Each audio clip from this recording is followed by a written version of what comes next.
테슬라가 그냥 전기차 회사가 아니라는 말, 많이들 들어보셨을 거예요. 근데 이제는요, 이 이야기가 그냥 비전이 아니라 진짜 현실이 될 수 있다는 결정적인 증거가 나왔습니다. 오늘 다룰 내용은 바로 이겁니다. 테슬라를 완전히 새로운 AI 플랫폼으로 보게 만들 그 결정적인 티핑 포인트에 대한 이야기죠. 이 모든 이야기의 시작은요, 저기 유럽의 작은 나라 네덜란드에서 나온 아주 작은 승인 하나였습니다. 아니 근데 어떻게 이 조그만 도미노 하나가 테슬라의 미래 전체를 뒤흔들 수 있다는 걸까요? 자, 지금부터 바로 한번 파헤쳐 보겠습니다. 자, 오늘 우리는 이 사건 하나가 대체 어떤 거대한 연쇄 반응을 일으키는지 하나씩 따라가 볼 건데요. 먼저 이게 왜 결정적인 임계점인지부터 알아보고 이게 몰고 올 4가지 파급 효과, 그러니까 재무적인 폭풍, 그리고 규제의 도미노, 또 로보택시 출시하고의 시너지, 마지막으로 시장의 재평가까지요. 그리고 이걸 다 종합해서 테슬라를 바라보는 관점이 어떻게 완전히 새로운 AI 패러다임으로 바뀌는지 딱 정리해 드릴게요. 자, 첫 번째 파트, 결정적 임계점입니다.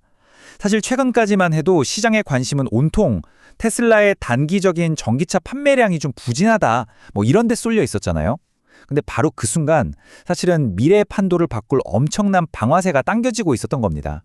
이 그래프가 진짜 많은 걸 보여주는데요. 왼쪽에 보이는 저 완만한 회색 선 있죠?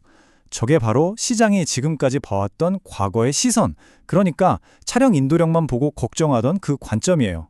그런데 네덜란드 RDW 승인이라는 저 붉은 선을 기점으로 테슬라의 운명은 완전히 새로운 궤도로 올라탑니다. 바로 저 파란색 곡선, 하드웨어 마진 따위는 비교도 안 되는 소프트웨어 매출의 폭발적인 성장세로 갈아타는 거죠. 이건 그냥 규제 하나 통과했다, 이런 차원이 아니에요. 테슬라가 전기차 회사에서 AI 플랫폼 기업으로 변신하는 그 거대한 전환의 신호탄인 셈입니다. 아니, 이 승인이 얼마나 대단한 거냐면요. 이게 그냥 뚝딱 나온 게 아니에요. 무려 18개월 동안 정말 혹독한 검증을 거친 결과물이거든요. 유럽 도로에서만 160만 킬로미터를 넘게 달렸고요. 실제 주행 데이터는 1만 3천 개 이상, 그리고 진짜 극한의 테스트 시나리오도 4,500개 넘게 통과했습니다.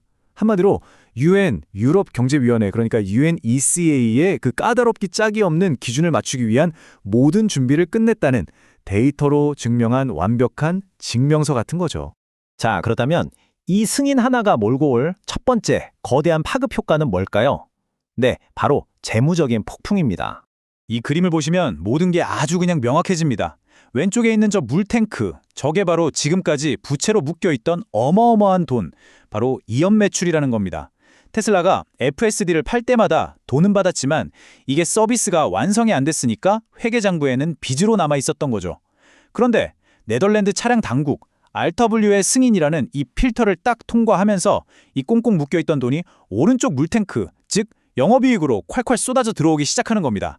말 그대로 진짜 장부의 마법이 시작되는 거죠. 여기서 핵심 개념이 바로 이연 매출인데요.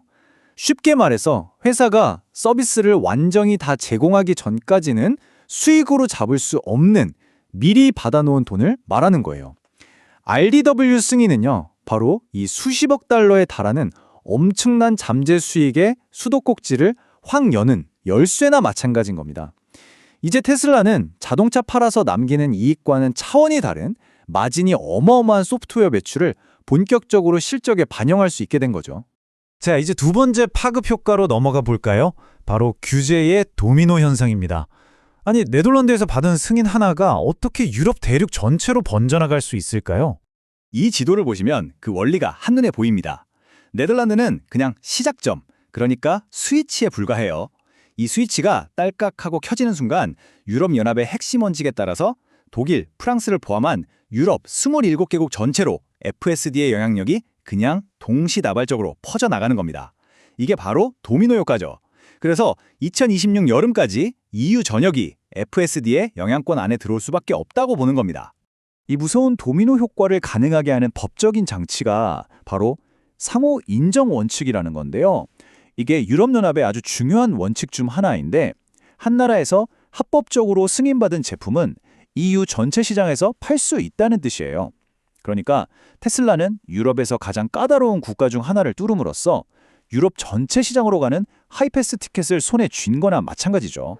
그리고 이게 유럽만의 이야기가 아닙니다. 자율주행 시스템의 국제 표준인 UNR 171 규정을 통과했다는 건요. 같은 규제를 따르는 UN 유럽 경제위원회, 즉 UNEC 회원국들, 예를 들면 우리나라 한국이나 일본 같은 나라에도 하나의 글로벌 표준, 즉 모범 사례로 작용할 가능성이 아주 높다는 뜻입니다. 자, 세 번째 파급 효과. 이건 테슬라의 진짜 야심작이죠? 바로 로보택시와의 시너지입니다. 이번 승인으로 8월 8일에 있을 로보택시 공개 행사의 의미가 완전히 달라집니다. 로보택시라는 거대한 건물을 받치는 세 개의 기둥이 있다고 한번 상상해 보세요. 첫 번째 기둥은 다들 아시는 압도적인 기술력이죠.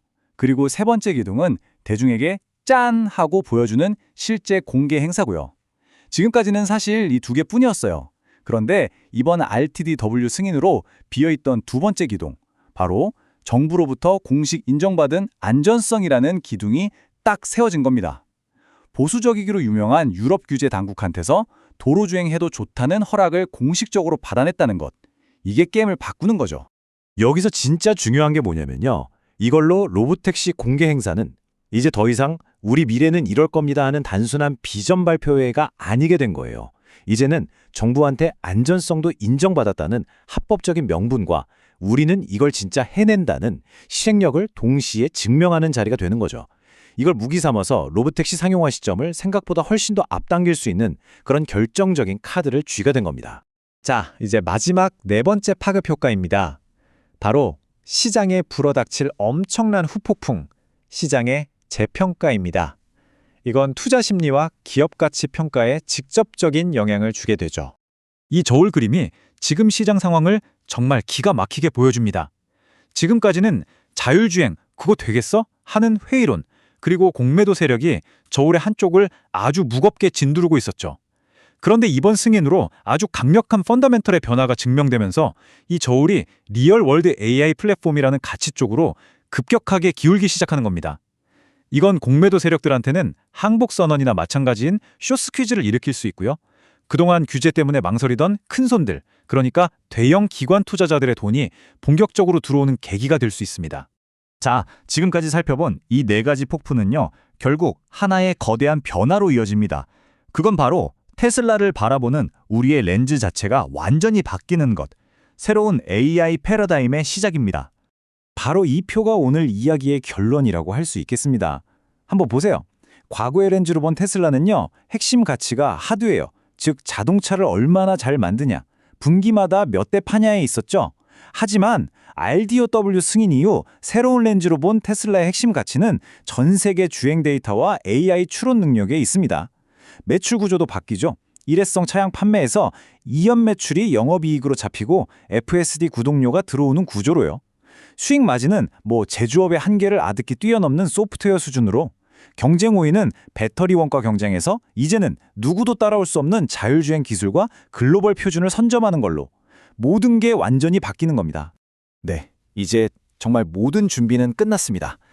장부의 마법과 도미노가 시작될 시간이죠. 160만 킬로미터의 증명, 빚이었던 돈이 순이익으로 바뀌는 마법, 그리고 유럽 27개국을 넘어서 전 세계의 표준이 될 가능성까지. 우리는 지금 테슬라가 주도하는 전 세계 모빌리티판의 규칙이 바뀌는 그 거대한 변화의 바로 시작점에 서 있는 겁니다. 어쩌면 우리는 지금 자동차를 만들던 한 회사가 우리 눈앞에서 세계에서 가장 가치 있는 AI 플랫폼 기업으로 변모하는 그야말로 역사적인 순간을 목격하고 있는 건 아닐까요?